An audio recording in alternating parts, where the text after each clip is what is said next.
a very, very interesting scholarship at Khalifa, and still we are lacking people applying, quality people applying. Okay, so you heard a little bit more this morning during the opening ceremony about that this course will be about fixed point theory.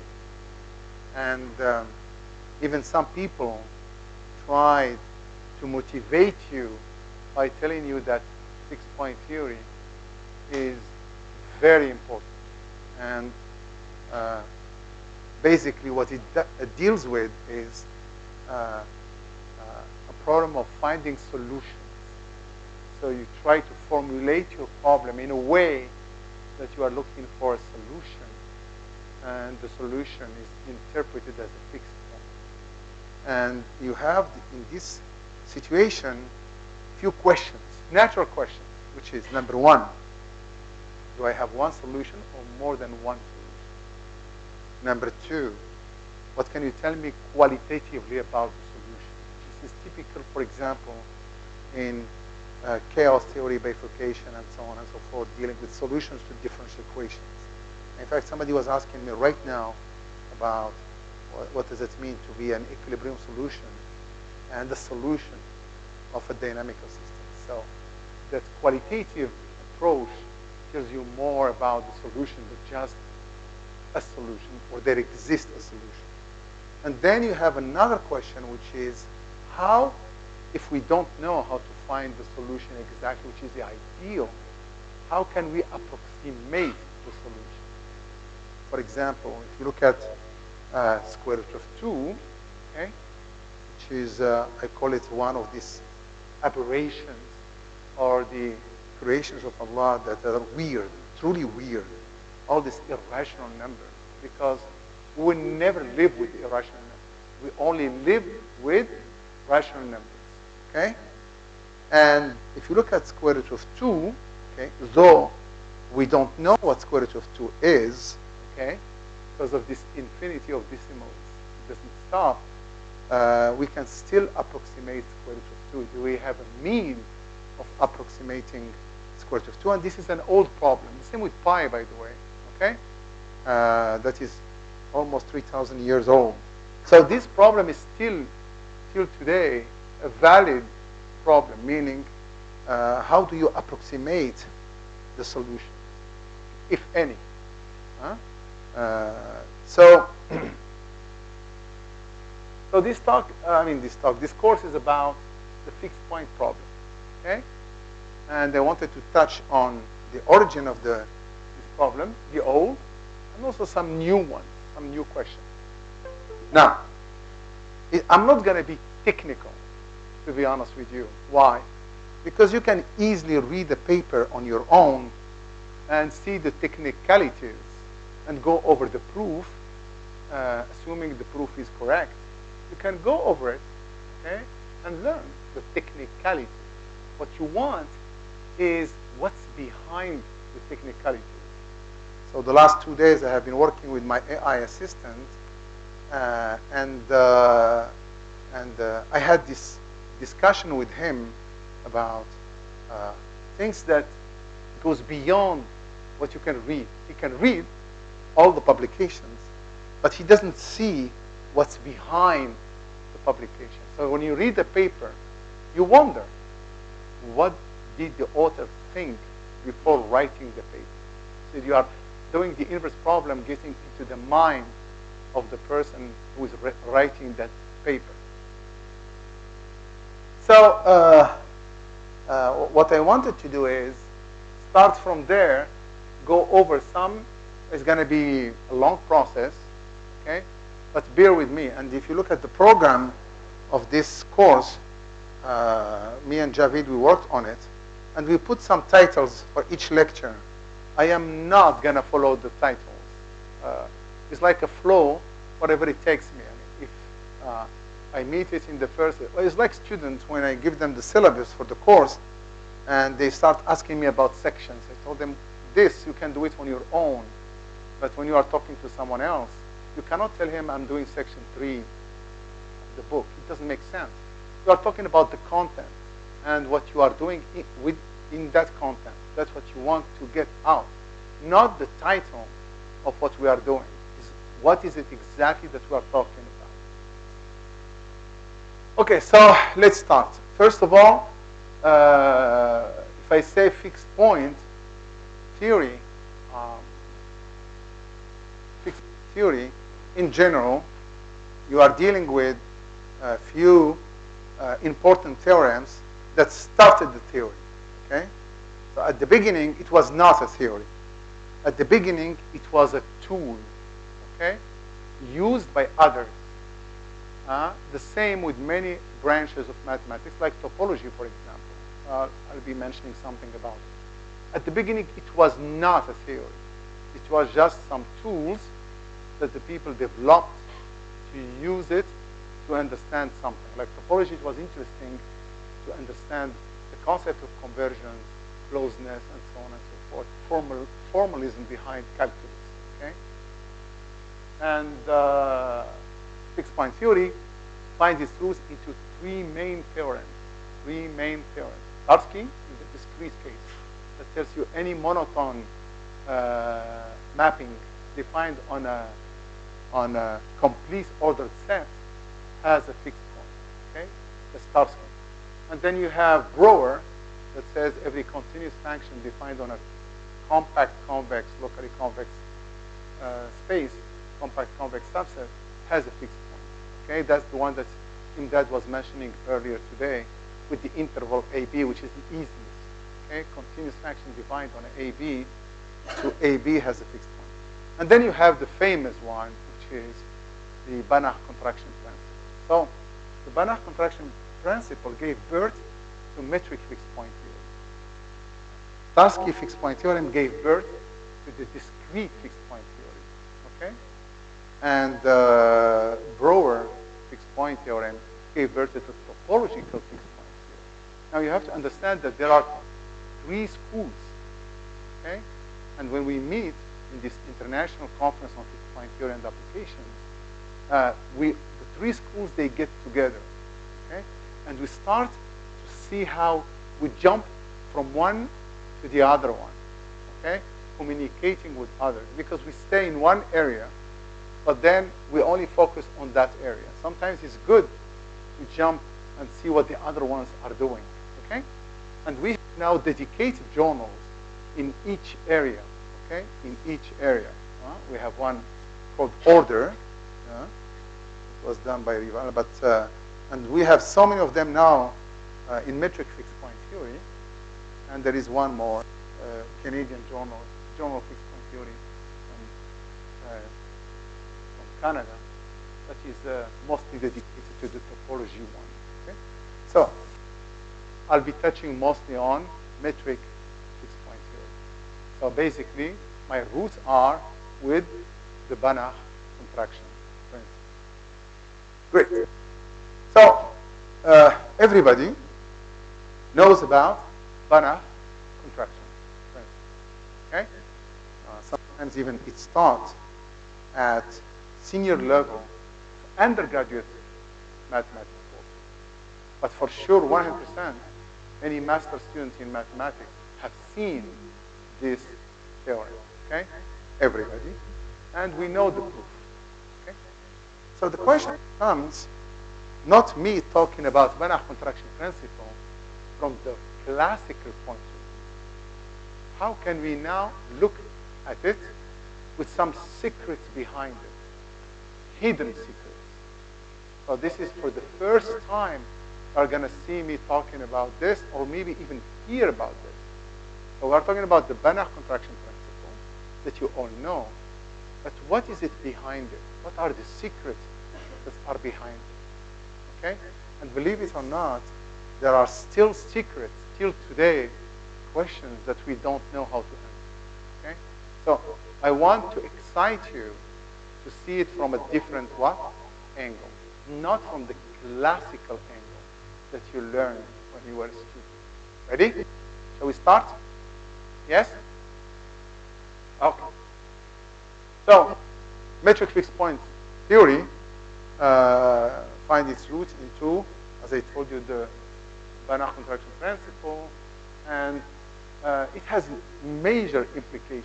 Think of it, for example, to the concept of attractors in fractal geometry or in solving integral equations. Like, for example, this is a, for example, where you take a differential equation,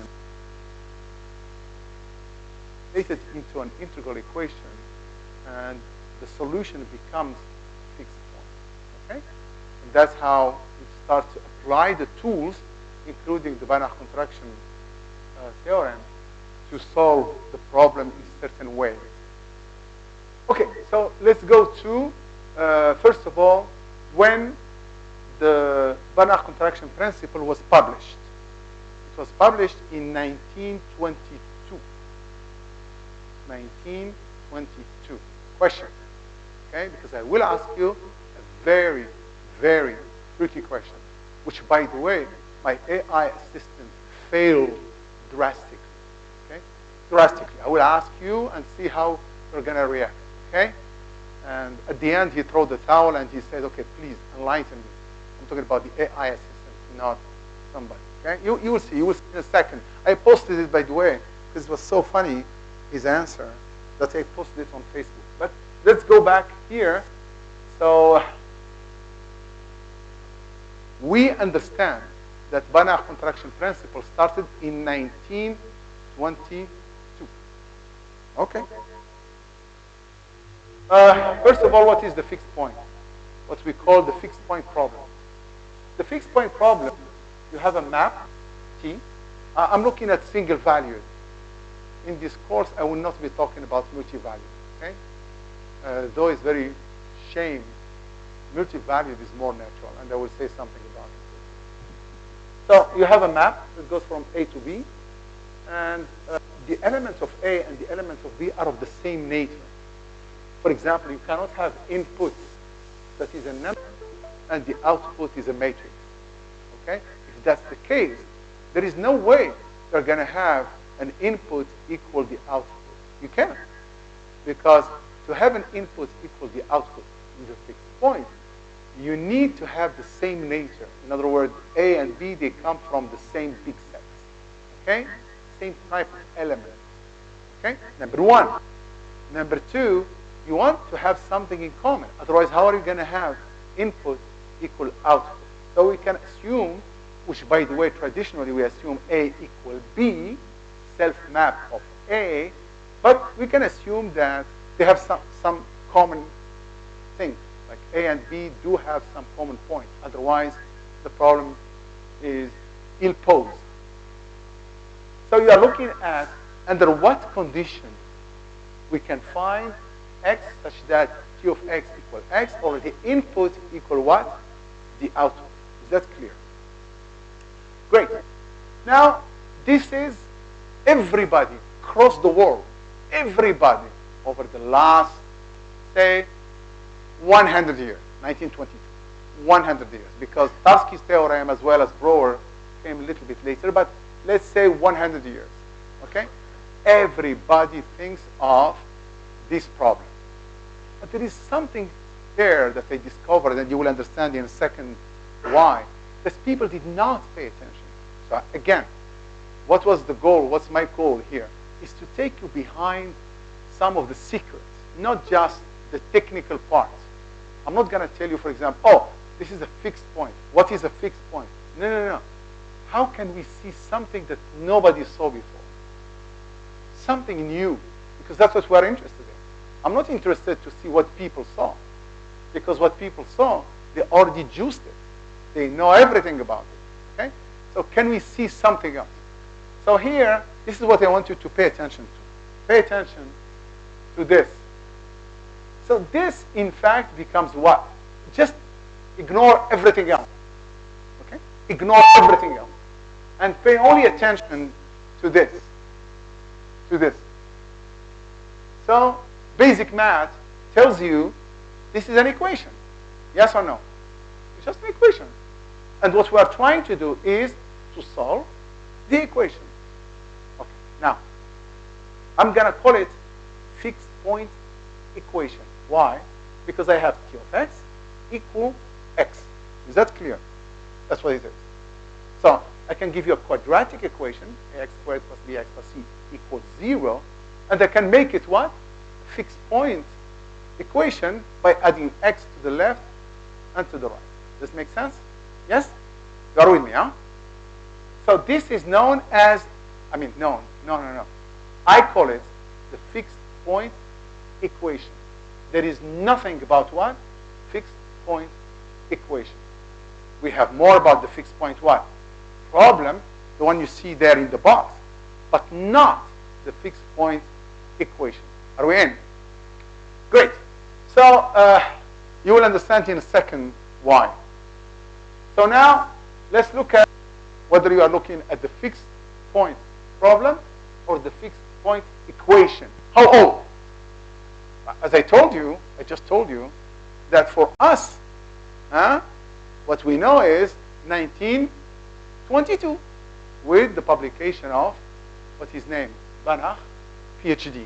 Okay? It was in his thesis. Okay, great.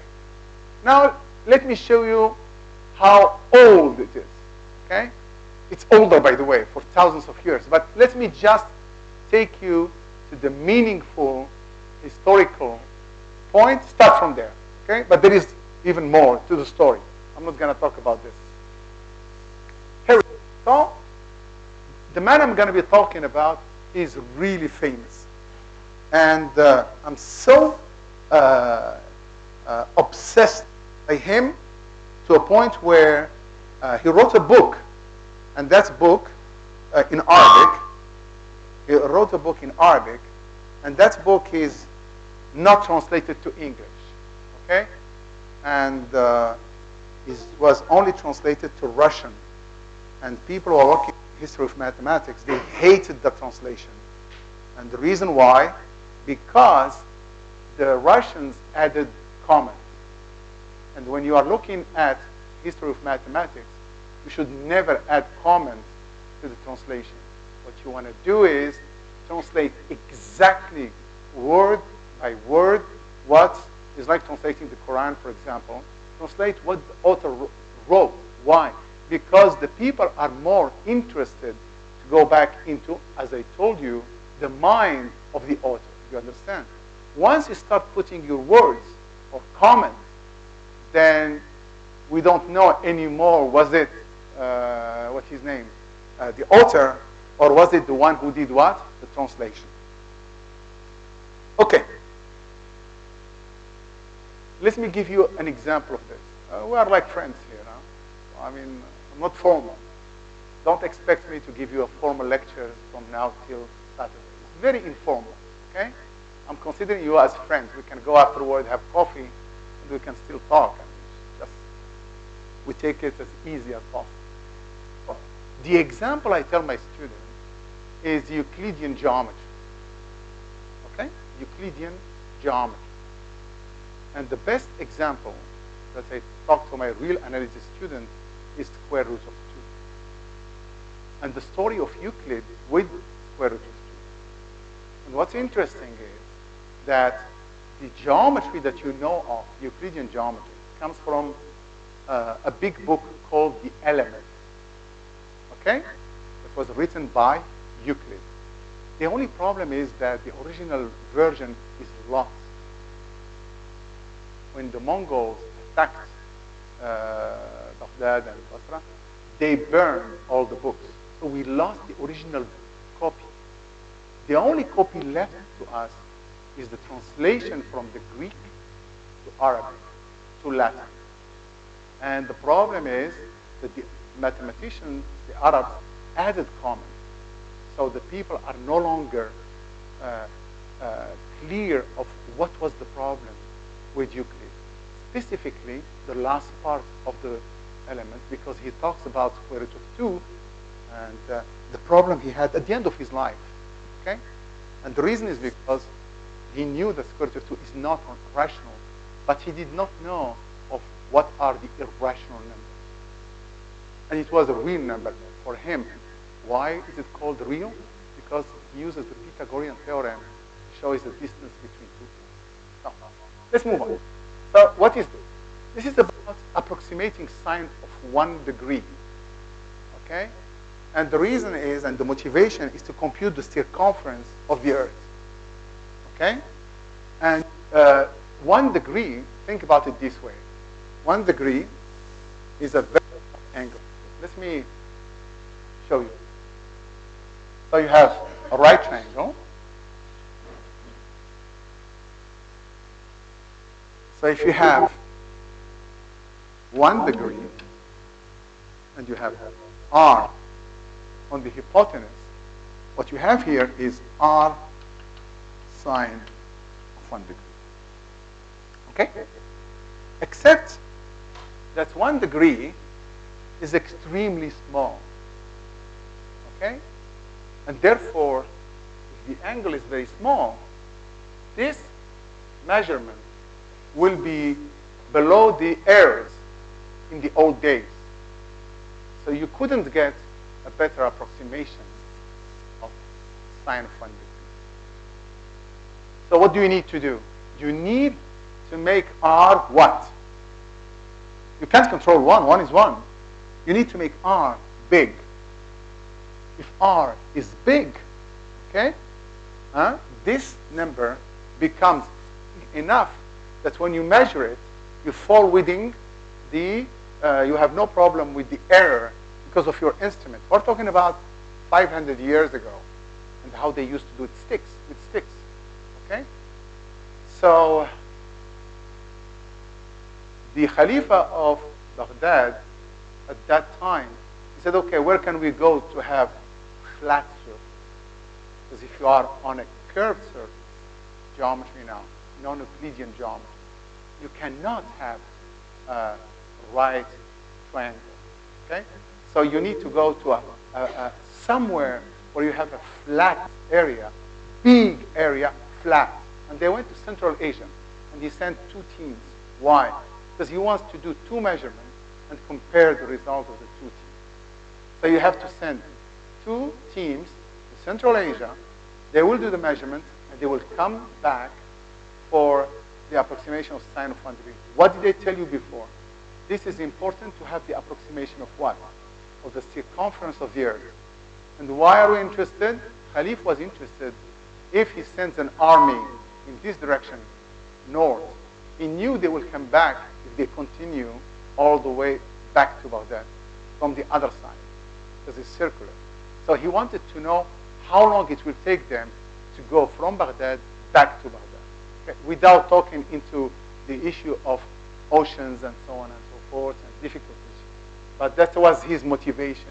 The Khalifa's motivation was that. So what Al-Kashi did, okay, Al-Kashi came to the Khalif and he told him, I can give you the approximation of sine of 1 degree. Listen to this. I can give you the approximation of sine of 1 degree at any level of approximation you want. As close as you want, without leaving my home in Baghdad.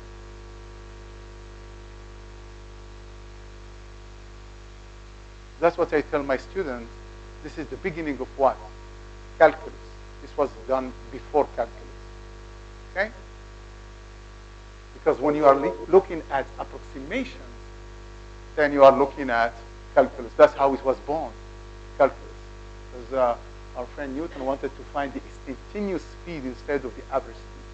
So the book by Jamshid was called Miftah al-Hisab, the key calculator, or the key of the calculator. Understand?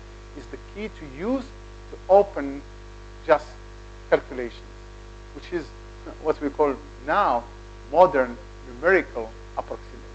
Okay? So he gave them so many techniques how to do approximation. In fact, he gave them one of the most amazing approximation of pi, okay, that revolutionized what was known before. Anyway, the book that is interesting, I want you to, I have a PDF copy of it. It's the 3rd one, Bergeron, okay? It's a very interesting. It has a chapter dedicated to, he calls it the fixed point result of Al-Kashi, or Al-Kashi fixed point, okay? So how did he do it? this is the point I wanted to show you. How? First, he established that inequality. Do not believe, oh, this is trivial. He did not have the mathematics we have today. He did not have the trigonometry we are having today. What he had was pure geometry. Okay? So he proved that identity there, sine of 3 theta, here using geometry. I assure you, okay, it is extremely challenging today, not a student, to well-established mathematicians. You give them the proof and tell them to try to explain it. Not to understand it, explain it. Okay? Understand it and explain it. It's extremely difficult. Extremely difficult. Pure geometry. Okay? Anyway, so this is what he did.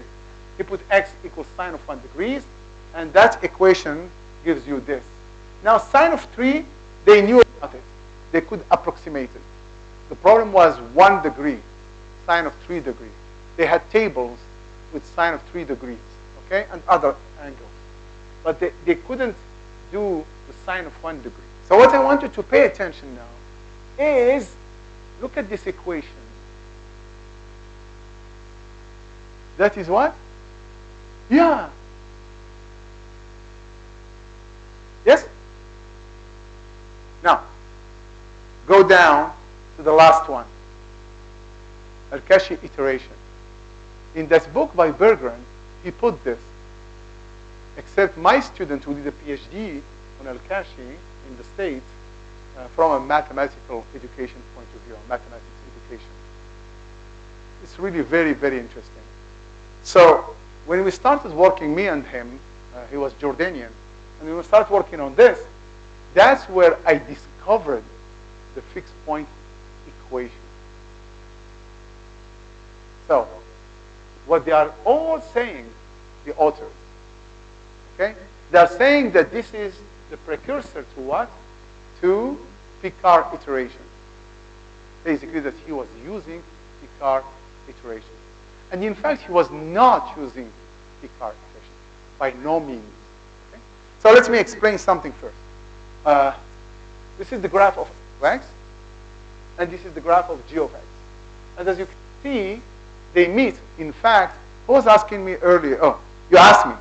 The graph of f of x meets again. It goes up, and it meets again somewhere. So there are more than one fixed point.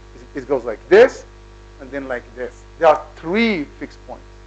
What's interesting is that from a discrete dynamical systems, is that this fixed point, the derivative, absolute value of the derivative is less than 1. So that fixed point, this fixed point becomes an attractor. But the other one here and the other one here are not. So they are fixed points, but they are not stable. They are unstable. Okay? And this one is stable, this one here. Now, if I zoom in, okay, you will see this. This does not make sense, and only because what you see, in fact, are the tangent lines. You don't see the graph, the curve. Okay? And the derivative is very small. So, the people thought, okay, it is because it's an attractor, that fixed point, sine of 1 degree. Therefore, we can use what? Picard iterates, and it will converge, it does converge, to the solution sine of 1 degree.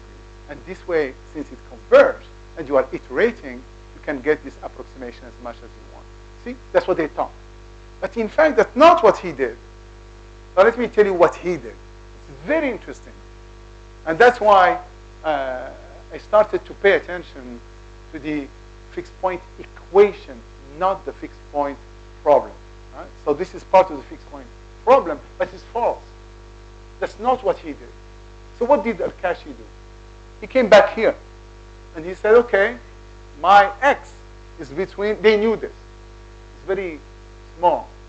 So they knew about the first decimal, 0 point. Okay? So I did the calculation. In fact, I did them by hand. So your x is 0.001. And then let's call them A1, A2, A3. The decimals. He was not working with decimals. He was talking with sexagesimals, basis 60. That's how they used to do mathematics at that time, but it makes no difference whatsoever. But he was a master in dealing with decimals. A master. I'm talking about our friend Jamshid Al-Kashi. And then what do? You are looking for A1. Yeah? You know this one.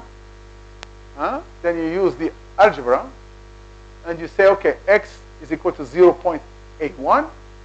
And they need to find A1. If you plug it, okay, x point A1, A2, etc., you will find A1 equals 0. Once you found A1 equals 0, you go back to your equation and you look for what? A2. Once you found A2, you go back again and you look for what? A. Do you see like an iteration here?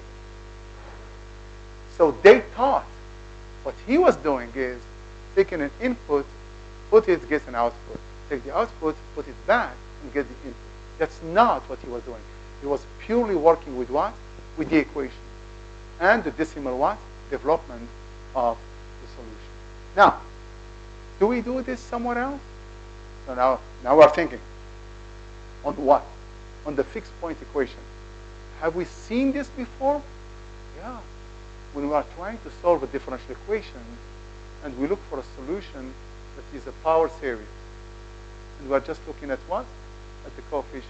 What do? We plug it and we start to find what? The coefficient.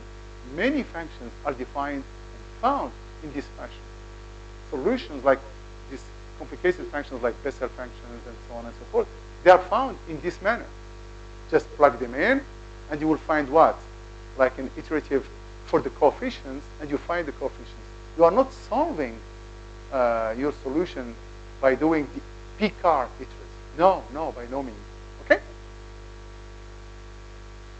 So, it's a mistake to think that this is Picard iteration. What you see there is wrong here. Okay, that's not. Okay, so let's move on to the next problem. The next problem is the one that inspired our friend Banach. Okay? So you have this Volterra integral equation. Okay? And you have some kind of, this is typical the end of 1800. Okay? What I call the big revolution, 1847 all the way to 1930. Okay? This is the biggest one that affected us in analysis and moving forward. Okay? So this is what they were doing. Okay? And keep in mind that X, because we are looking for a solution. And if you are looking for a solution, X is a function. Therefore, the element that you are looking for, not like the one before. The one before, I was looking for X. And X is sine of 1 degree, is a number. Pay attention to these details. Now, you are looking for a function. Okay? A function. You are no longer looking for what? A number. Okay? And therefore, to know where my functions live. So, the space is a space of functions. That is how function analysis was born. Okay? So you are looking for a function that satisfies that equation. Okay? Look at it. You have x here, the function, and here. Therefore, what do I have? Is a fixed point equation. Except that for this one, okay, the work of UV, Volterra, and Picard, they did iteration. The famous iteration. If you put the right assumption and you start with the function and you start putting it in your equation, okay, then the sequence that you are generating will converge to the solution. So let me explain this before I move a little bit more. It's very, very important, and the people, they don't try to grasp the orbit. Let me ignore this completely. Follow me now. What is again a fixed point? Well, I have set A and a set B. I said set A is a set of what? What is the terminology I used? Input, B, output. Yes? And to make it easy on us, let's take the same set, A and B. Just start mapping. So you have a map. Input, output. You start with an element. Yeah? It gives you what? Image, which is output. So what you do, take that output as input. So generate another what? Output. Take that output back and put it as an input. Yes? And keep doing this. What happens if your sequence converges? Follow me, just follow me to try to understand. What if the sequence converge? So what you have, the input and the output, they go to the same what? Number, the limit. And if they go to the same limit, the input, the output becomes same, which is what? Fixed point of your what? Mapping. Do you understand now Picard iteration? Why is it natural? Why are they doing this? Why are they taking the input, output, take the output back to the input? Why? For this reason I just told you. No other reason. None. What I just told you is exactly the reason. Otherwise, it stays like what? The orbit, this, that. No, what does it mean? How? Why are we doing this? Now, first example, I was looking for a number. Second example, I'm looking for function, x. So, of course, I don't want to go into technicalities. When I say converge, this is very, very interesting. Let's go back. I told you I want the input and the output what? Converge. What's interesting is the convergence is very tricky. Okay? In what sense? How do you measure convergence? Okay? So, I want convergence, but how do I measure convergence? You measure convergence, which I will be talking about, by computing the distance. Yes? And you want things to start getting closer and closer. Yes? But you see, think about it this way. You have a mean of measuring the distance. What if you have another mean of measuring the distance? Okay? Two tools to measure the distance. You have mean 1, mean 2. What is the danger of this? Is that they can be close with this tool, but they are apart from this tool. So what I want, if I want to secure convergence, the two tools, if I am very small with respect to this tool, I want to be small with respect to this tool. If I am very small with respect to this tool, I want to be small with respect to this tool. Are we okay? Yes? Does it make sense? This is exactly what they call equivalent distances. Equivalent distances are two means of measurement of how close you are, but they are equivalent. If you are small here, you are small here, and vice versa. Okay? But yeah, small, we secure it, but it may take you more with this one than this one. You understand? Which explains this new distance. You see it? So you have the original distance, and you have this new distance. Okay? And your sequence becomes convergent for this new distance. Okay? Because your operator becomes a contraction. Now let's move on. Now, don't worry about it. Okay? Now here is the Volterra theorem. Okay? And it tells you that if you take the Picard iteration, right there, you see it? Right here. The iteration, the input is un, the output is un plus 1. Then the sequence converges to the solution to your Volterra integral equation. This is the error that the people saw in Al-Kashi's equation. I told you, it's not what Al-Kashi was doing. It's not. Fine.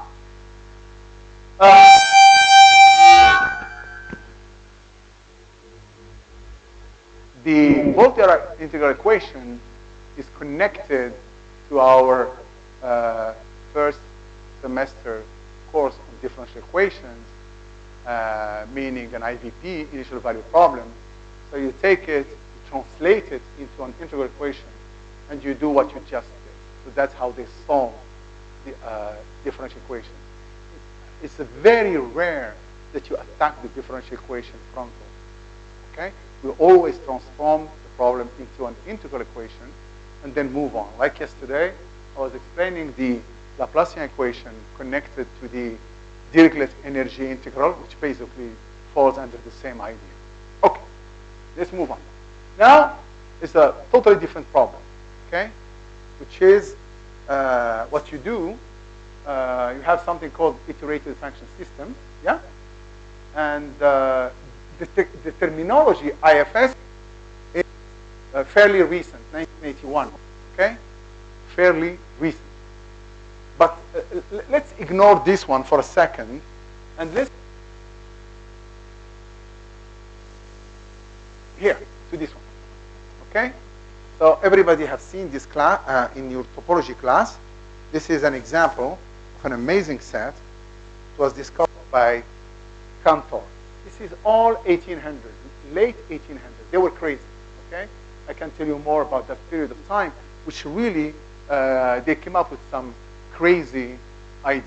Okay, so this is Cantor set, but it was known before by Stephen Smith. But anyway, let's keep it Cantor set. So what do? We take the 01, yes, and then we take the middle, third middle out. You see it? And then you keep doing this. For every interval, you take the middle out, middle out. So these intervals left, okay? Like at the beginning we had 1, next level we have 2, next level we have 4. Every interval will give me 2 of them, yes?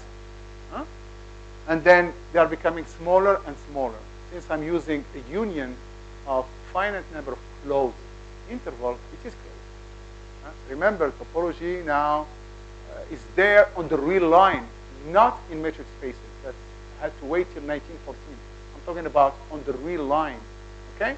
So they knew that these sets will go down, and at the end we have something left. And that was the Cantor set, or the classical Cantor set, okay? So let's go back. So this construction that you see here, okay? Sorry. If you take these functions, look at this. D equals 0, 1. And you take the first function is x over 3. And the second function is 1 over 3x plus 2 over 3. Okay? What is the image of D by S1? What is the image of 0, 1 by S1? It's going to give me 0, 1/3. And if you take the image by S2, you will find 2/3, 1. You see? So the two pieces. So basically what we are doing at every stage, we apply S1 and we apply what? S2. Okay, and we keep going. So we are doing what? An iteration, you understand? Okay, of these two functions. Now, what is special about these two functions? Both of them are Lipschitzian with what constant? 1/3. Yeah? 1 over 3, you see it? They are Lipschitzian with 1 over 3 as a constant of Lipschitz, therefore they are contraction. Therefore the distance or the diameter of these intervals will become smaller. Even you can compute it at every level. Okay? So at the end, this set C at the end, okay, is the limit. We need to be careful. Is the limit of these ones, the ones I just showed you. Sn of E or Sn of 0, 1 is the one we started with. At every level, that's your M. That's here. So at the end, it converges to what? To the Cantor set. But this Cantor set, in fact, if you take S1 of C union S2 of C, you end up finding what? C. The self-similarity of the Cantor set. that was included in the work of what? Of our friend Cantor. He did not know about S1 and S2. He did not know about S1 and S2. Okay? But he knew about these properties. There is more to the story, but what I want to show you is that S1 of C union S2 of C is equal to C. Therefore, C becomes what? S1 of C union S2 of C equal C. Therefore, C becomes what? Fixed point. So now, I gave you 3 examples. In fact, I have about 5 or 6, but I picked 3. In the first one, the fixed point was what? Remember. In the second one, the fixed point was what? Good job. Very good. And the third one is C. Set. Now, let's go back to the second one, the third one. The first one is no problem. Why? Because we know how to measure the distance between 2 numbers. That is the absolute value of A minus B. Question number 1. What is the distance between 2 functions? Why do I need this? Remember what I told you. We're doing Picard iterate. And therefore, in, out, in, out, in, out. I want to say what? My sequence what? Converge. How do I see that my sequence converge? I only know that my sequence converge if I can measure how close the elements are, the Cauchy behavior, if you want. Okay? So how close to each other, how small is the distance? I need the distance. Yes? But they didn't have the distance. They had the distance for continuous functions. That was okay with Volterra equation and so on and so forth. But they didn't know how to do it between 2 sets. Oh, impossible. How do you measure the distance between 2 sets? How are we going to say that my sets Sn of E converge to C? How? Oh, our friend, what's his name? Cantor. Oh, didn't care about this. He did not care about this. He looked at the properties of C, which is really weird because C, for example, is uncountable. It has the cardinality of R, etc., etc. And is what we call completely disconnected set. Anyway, that's not the point I want to insist here. I want to take you to the distance between the 2 sets. Give me this bottle. Anybody has another bottle? No, just a bottle. There is there. There. Oh, give it to me. Thank you. So, let me show you something. How people struggled with this one. And we had to wait till 1914 to answer them. Sure. What is the distance? Which is very common. And you have to understand in physics, we talk about distance between planets. Yes or no? Or for example, when you say, I live near the mall, or near the masjid, or near the house of someone. So how do you measure the distance? The way we measure it is this one here. Yes? Yes? Naturally, very natural. The distance between these 2 sets is this one. Except what? If I tell you what is the distance now? You agree with me? Huh? Come on. The distance is 0. But if the distance is 0, the 2 bottles should be what? No. We have a problem. If you tell me the distance is 0, the 2 bottles are not the same. And the same goes for planets. It's not like just these 2 bottles. This people struggled with. Big time struggle. Okay, 1906.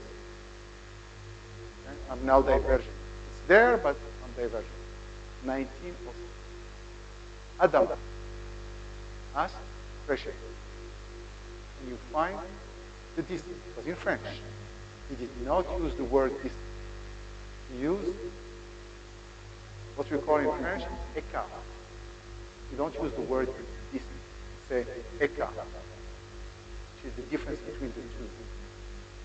How can we find l'écart, or the distance between 2 functions?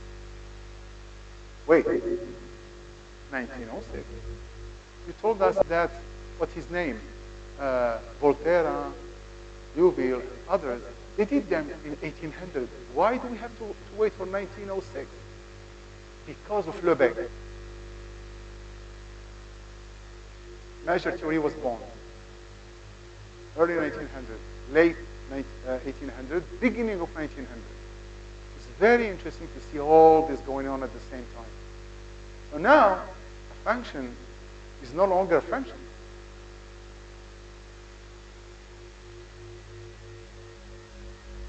Function is what now? Is a set. Two functions are equal what? Are equal what? Almost everywhere. So for me, these two functions are, from the Lebesgue point of view, if f is equal to g almost everywhere, the two functions are same. Like what? And this is the separation with what? With the German school. So if you take the indicator of q, 1, q, 0 on the irrational. Yes? This function becomes equal to what? According to Lebesgue, becomes equal to what? 0. Why? Because the rationals are what? Countable, therefore they have measure 0, therefore they are non-existent from measure theory point of view. Yes? Therefore, this function is equal to 0. 0! How can you beat this? It's the best function you can have. Yes? Okay. What do we know about this function? Rationals 1, irrationals 0. What do we know about it? But it's not Riemann integrable. This is the example that Riemann integration and Lebesgue integration are totally what? Fundamentally different. Right there. Okay, fine. Now let's go back. You have a function. It's no longer a function. In the German way, German school way of looking at functions. F of x. No. It's a set. Function is a set. Now I have two functions, f and g. And each one of them is, and I'm looking at what? Between what?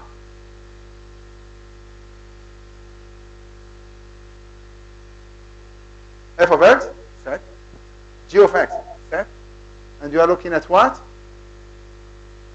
Do you understand now Adamar's question?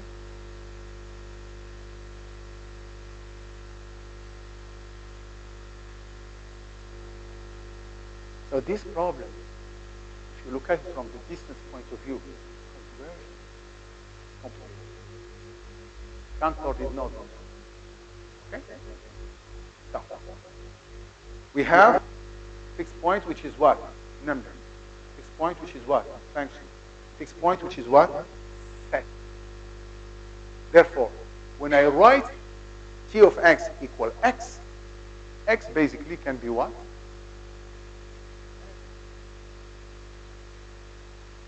No. If I look at the second example, the third example, they have something in common, which is what? That if you iterate, they converge. Not the first one. Not the first one. If you iterate, they converge. When they published, Picard, Duville, and others, when they did the work on integral equations, and the other guys on what? On sets. They did their work. Each one of them was using tools that, in fact, were what? I just told you earlier. Input, output. Input becomes what? Back, back, back. They all use the same, but no one saw the other one what he's doing because they were in a different what? Context. Are you with me now? Okay, I'll test you. I'll test you. The AI assistant failed. I will find out about you. Let's move on. Okay, we said metric fixed point theory find its roots where? With Banach. And when was it? 19 what? 22. Okay. Banach was part of what's known as Look at the years. 1892, 1945. 1945, that was the Second World War. They all were wiped out. All of them. They were dead. Many of them were Jews, and they escaped Germany's occupation, and they went to Russia. Okay? So some of them died in the war between Russia and Germany, and only few were left in Poland. Okay? By the way, Lvov school is now in Ukraine. Okay, that part is becoming Ukraine today, not Poland. Anyway, so what do you see there? You see what's known as the Scottish book. Do you remember Izhar? When I was visiting Jamia Islamiyya? Do you remember? Huh? It's known as the Scottish book. Oh, I wanted to put it for you, but I didn't put it. What is this? So what they did, this group, I'll show you, maybe they are here. Here they are. These are the brain behind Lvov school, okay? Including, very important, look at this guy. Who is this guy?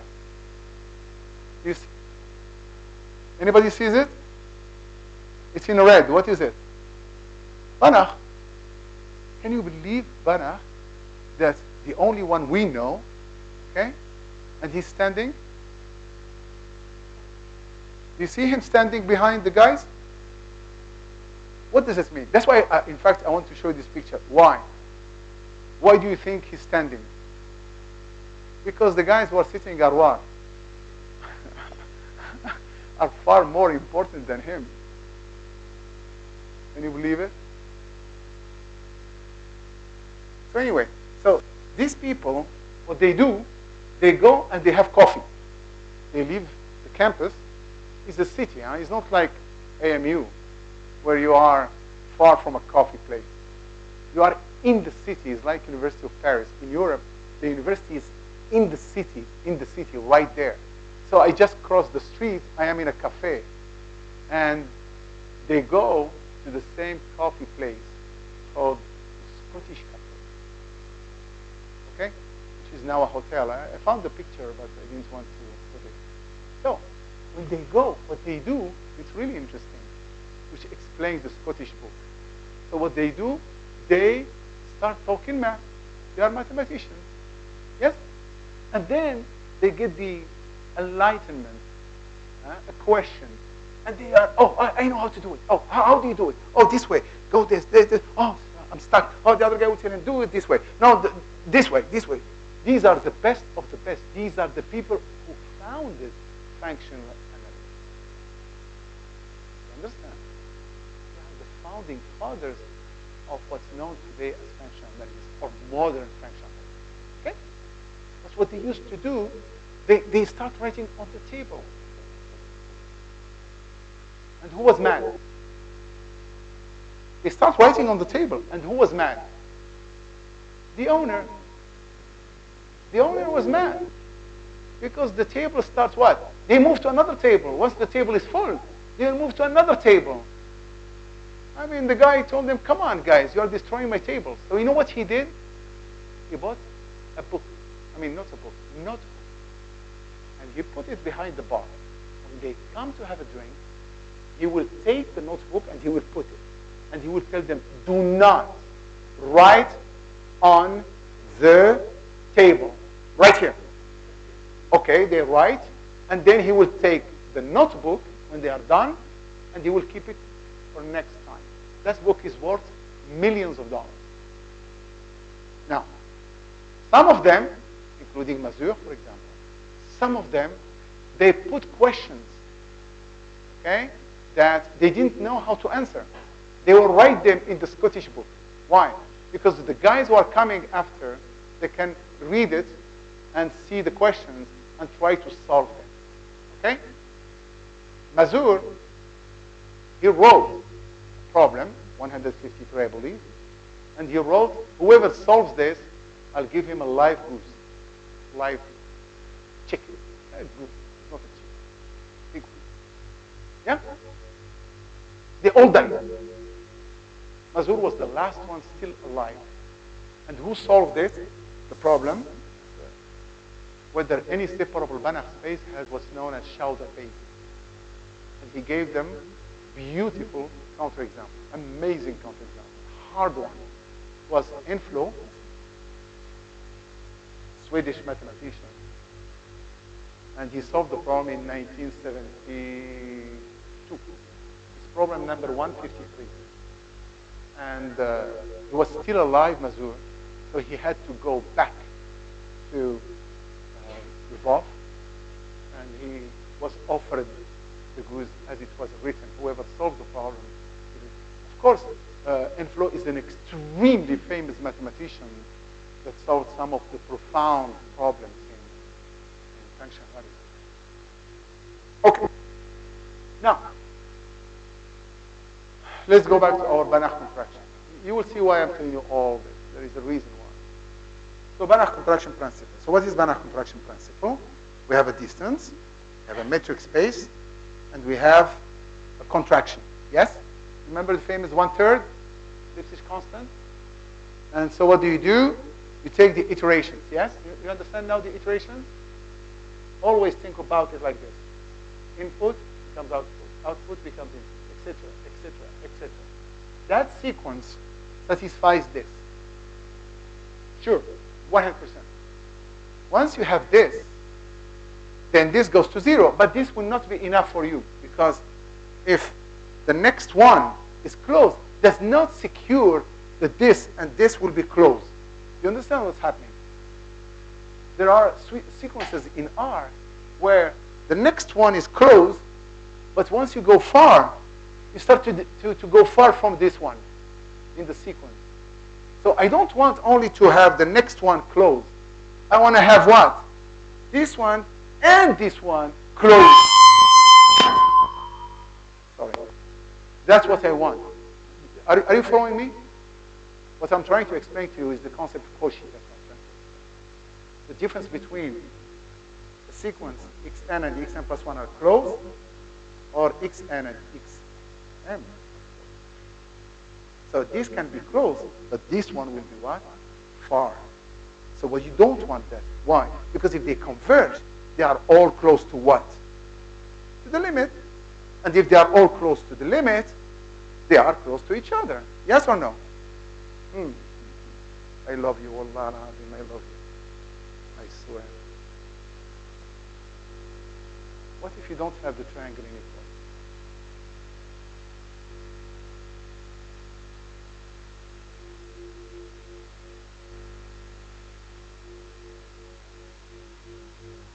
That's wrong.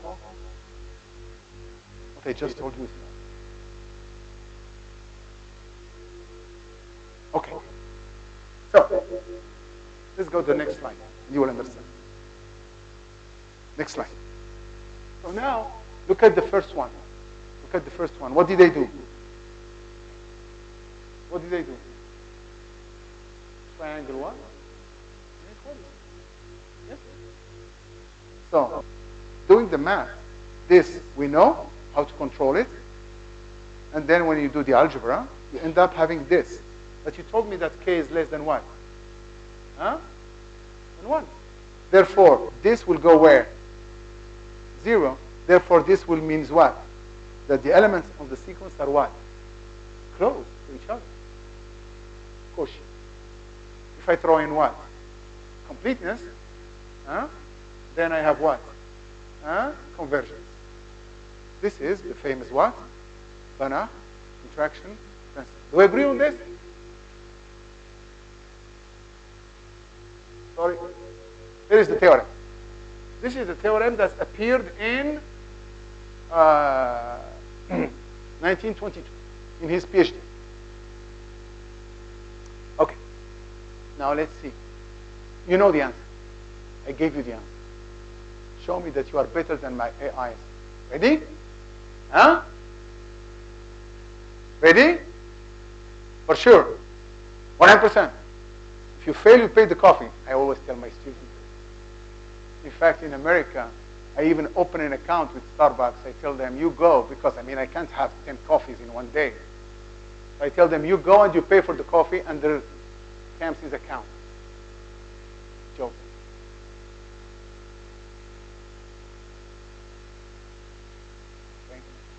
Go ahead and answer. That was the question I asked. Oh, after we worked, me and him, of course, quite some time, for hours. And then I asked him the question. So tell me now, what made Banach contraction principle so famous? And I'll tell you his answer. Tell me now, you guys.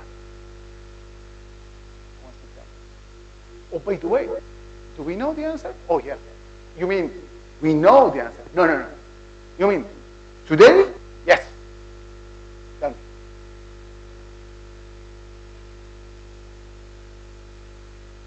Who is talking? What did you say? You are like my AI assistant. Wallahi, you are like my AI assistant. Anybody else? Yalla, yalla, yalla. Don't worry. We're among friends here. Don't worry about it. It's not a quiz. I'm not going to give you a grade.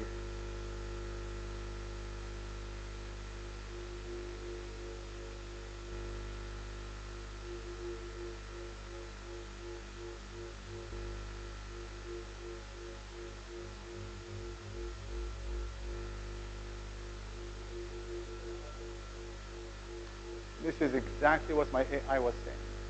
Wallahi, wallahi. I have it recorded, by the way. That's exactly what he was saying. And he was really proud of himself. I mean, I don't know why I say him. I always say, is it himself or herself? I never asked him. And at the end, the one I put on Facebook was, you are like my student.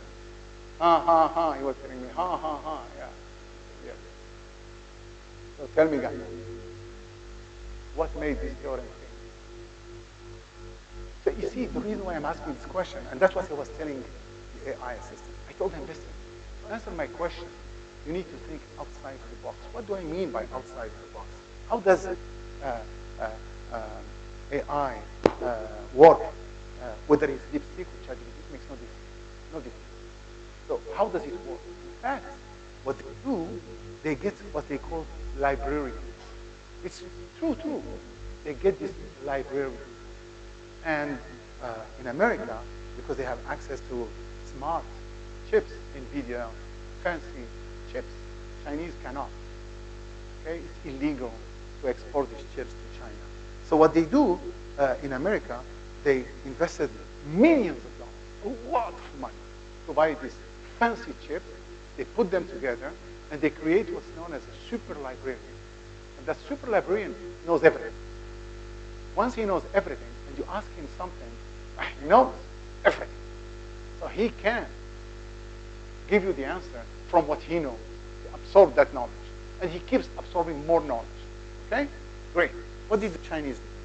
Chinese said, why do I want my super librarian to know cuisine recipes, as well as mathematics, as well as engineering, as well as medicine, etc., etc. What we're going to do, we're going to have different librarians. And everybody is super librarian in certain what? Area. So when you ask the question, automatically DeepSeek will send it what? To the appropriate what? Super librarian. But at the end, both of them, they do the same. Meaning what? Their answer is based on what? On the knowledge. So what did they tell the AI? I told him, think outside of the box. What do I mean by outside of the box? That's what I tell my students. What do I mean outside of the box? Don't think what everybody is thinking. You have to think differently. Something is hidden. What is it?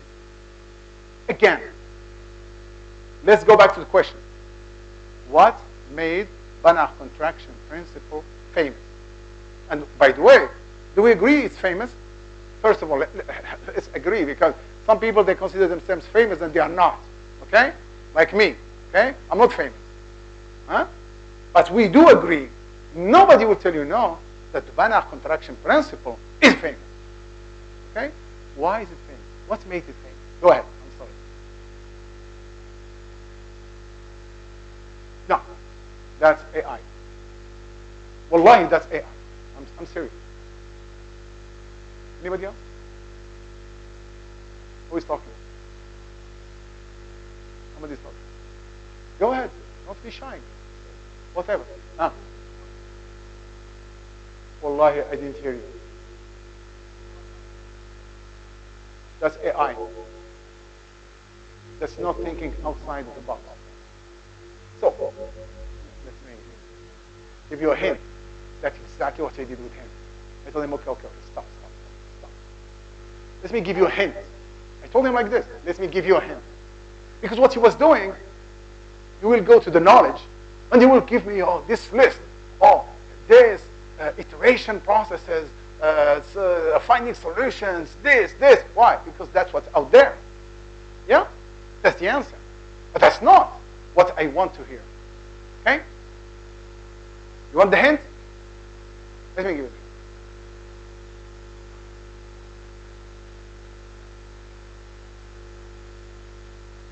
By the way, the answer is extremely important and powerful.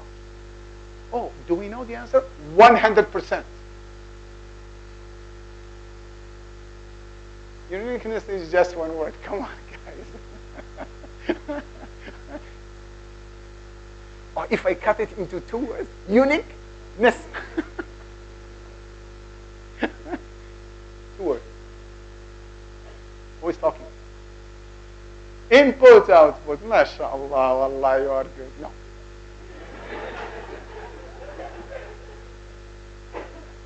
No, I'm sorry. Let me tell you. If I tell you input, output, it defeats. The natural question is what? Why? Yes or no? If I tell you input, output, you're going to ask me why. So when I say 2 words, they have to have some meaning. In other words, they do make the theorem famous. Otherwise, no. We may disagree, in fact. Yes? Fixed point. No. That's 2 words. No. Yes? By the way, I'm sorry. In fact. Fixed point. If I go to Tarski fixed point theorem, the answer will be, wait, let me, because I need to explain to him. If you go to any fixed point theorem, like the fundamental ones, Brewer, Tarski, all of them, they have fixed points. So it can be valid for the 3 theorems. But what makes Banach contraction principle famous? Yes? I didn't hear you. What did you say? That's 3 words. What did you say? Oh, you removed the and, huh? Yeah. Students are really smart. Are you enjoying yourself? Are you having fun? You are? Good job. Allah, I love you. Good job. Really. I love your answer. Who is talking? Who is talking? If she's anybody else? Simple, applicable. Don't say simple and applicable. You know, after I was done with him, he was lost, the AI assistant. And if you read my post on Facebook, at the end he tells me, please tell me what is. I mean, so it's not. I have a colleague in Khalifa University. His name is Ioannis. He's a physicist, and he said, I mean, you have to understand that ChatGPT and DeepSeek are programmed to make you, you know, what you want to hear. He didn't get the point. Why? Because I didn't post the discussion. That's what happened. I did not. I just posted snippet. So you don't get it. Yeah. And he was explaining. He said, yeah, you are right. What he said was profound. I'm talking about the AI assistant. What he said is, I'm sorry, yes, you are right. In other words, I can only see within the box, not outside. You see now the problem where? I cannot see outside. And this is the difference between what? Us humans and the artificial. You understand now? We have the ability to see outside. So you want to see the answer now? Ready for the answer? Maybe I cheated. Maybe somebody said it and I ignored him. Yeah? Ready? Huh? Or you want more time?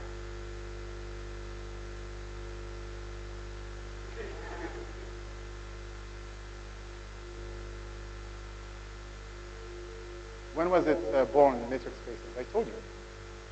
On purpose I did this. When? Does anybody remember? 1906 with Frechet, 1914 with Hausdorff, and the distance between two cells. The formal definition of the distance was born in 1914. Of course, Hausdorff did it following the work of Frechet. Frechet was doing what? Functions, because that was the question from Adama. Okay? And of course he gave some abstract formulation, but it was exactly what? Hausdorff that put it in a formal way, the way we teach it. Axiom 1, axiom 2, axiom 3. Are you with me? Huh? Now why does it make the theorem famous? Come on. Hey. Okay, fine.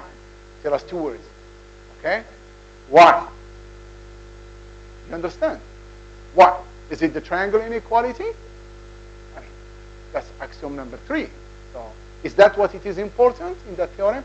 By the way, I do have Banach contraction principle without the triangle inequality. I talked about it yesterday. So it's not the triangle. No. Connect to the 2 words. Why the 2 words made the theorem famous? This is the question. Because we may disagree, by the way, yes or no? Why? Why my answer is, and that's why when I gave it to him, when he said at the end he gave up, throw the towel, and he said, okay, tell me, what is it? And when I told him matrix spaces, he said, I swear, wallahi, this is exactly what he said. He said, I see that. Following what? Not the knowledge, the discussion we're having. He did not pay attention. I was trying to take him out of the box, but he failed. He was still programmed to think the tradition. Now, why? Why matrix spaces made Banach contraction principle what it is? Look at example 2 and example 3. Example 2, the solution was what? Follow me. Very important. I'm repeating myself. I already told you because I knew I'm going to ask you this question. But of course, you did not know what I was thinking. You did not know where I'm taking you. So when I told you the information, you did not pay attention to this. I didn't tell you on purpose, pay attention to this information because I'm going to ask you about it. I didn't. This happens a lot. Do you know how much a student will miss from his instructor's lecture? Average 60%.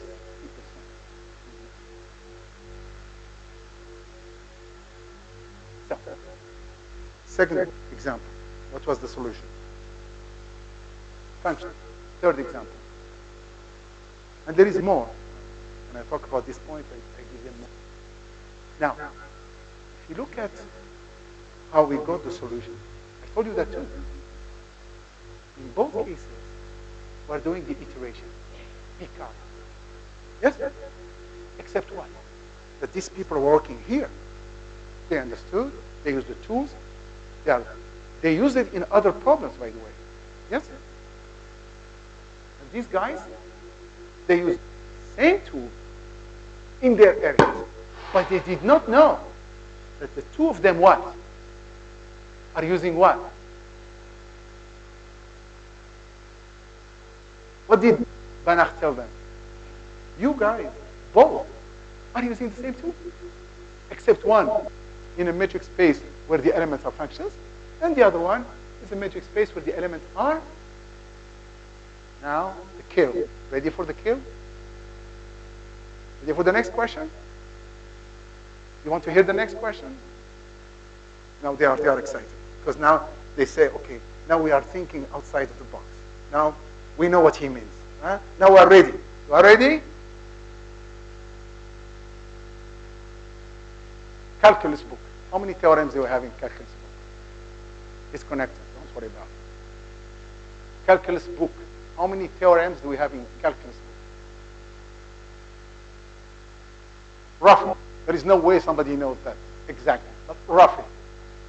Can we say hundreds of theorems? I'm talking about calculus book, huh? All of it. Can we say hundreds of theorems? There is one theorem that we call what? Fundamental what? Why is that? By the way, for your information, last month I was interviewing somebody for a job at Khalifa University. And he gave a lecture. And I asked him this question. He was puzzled. He was completely... Why? You see now? There's only one theorem that we call fundamental theorem of calculus. Say it again.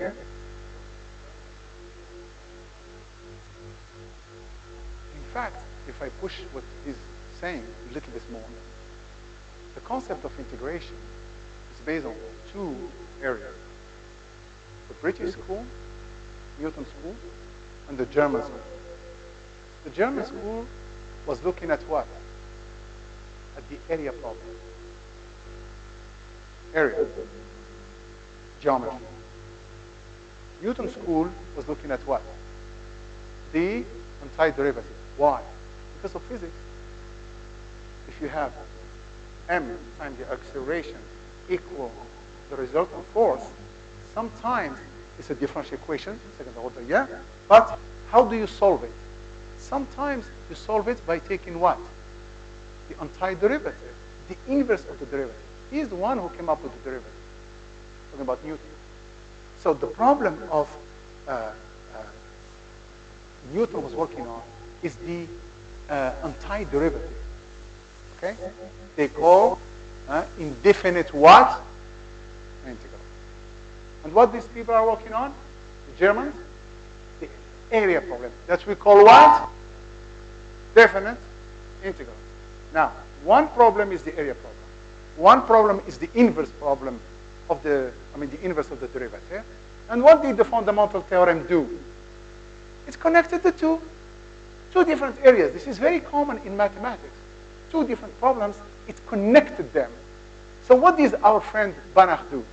He took all these similar tools used by similar and different people, and he put it under what? One formulation that works for everybody. What formulation is that? Metric space. You understand now? The tools, he did not invent them. He did not. He just put it in the context of what? Metric spaces. Oh, but did he invent metric spaces? I just told you. Did he invent metric spaces? No. It was done by Hausdorff in 1914. Do you understand now? Are you with me, guys? Am I giving you a hard time? Okay? So this is basically the answer why. Believe me, you will never find it published. You will never find this published. Because if it were published, my AI assistant would have what? Answer. You understand? So don't look. You are not going to find it.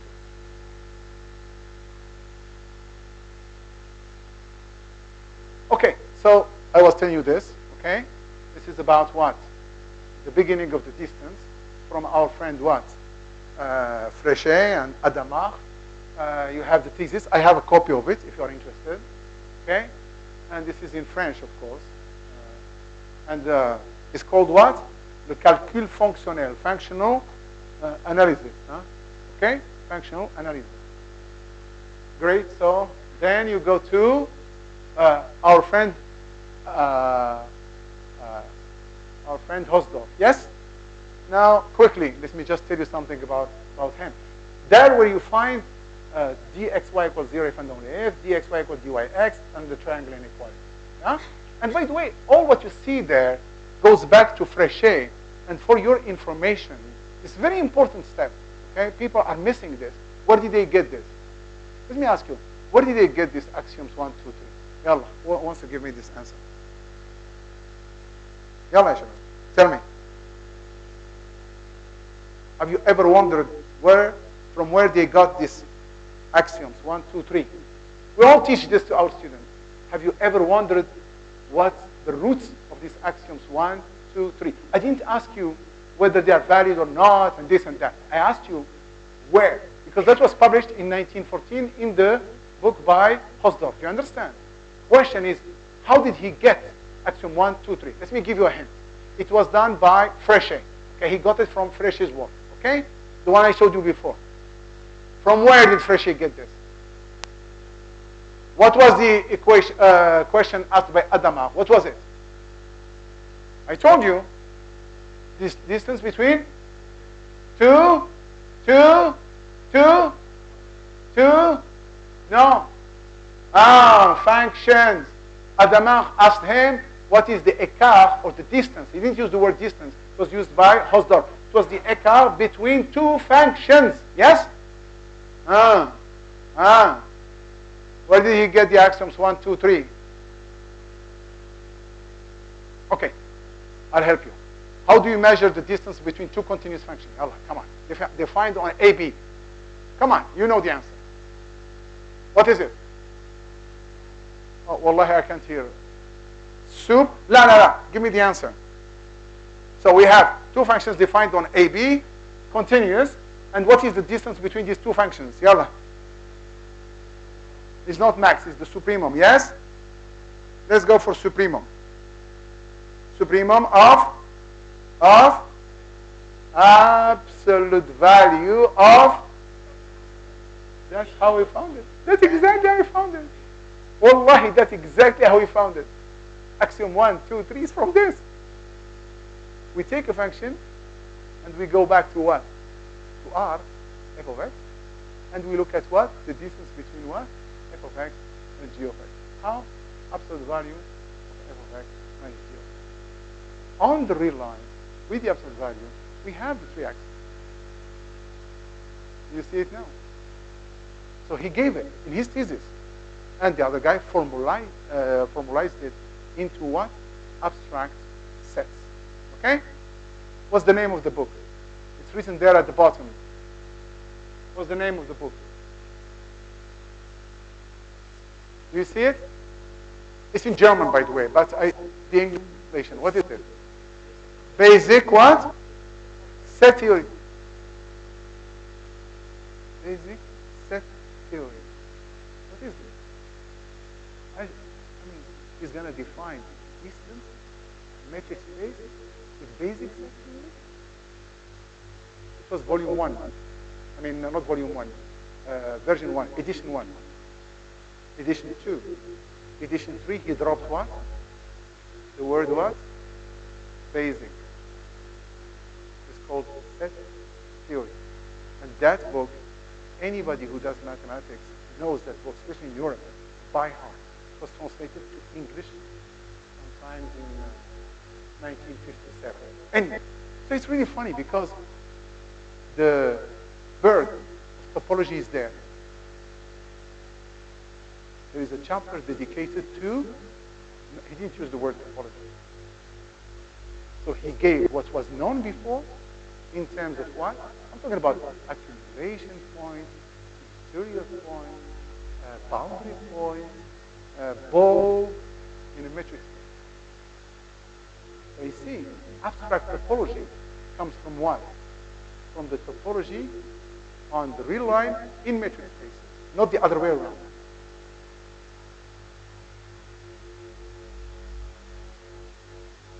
This is what I was telling you about distance between two sets,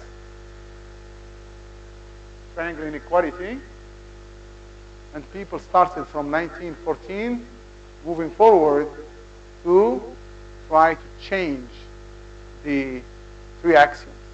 Okay? You have so many of them. Okay?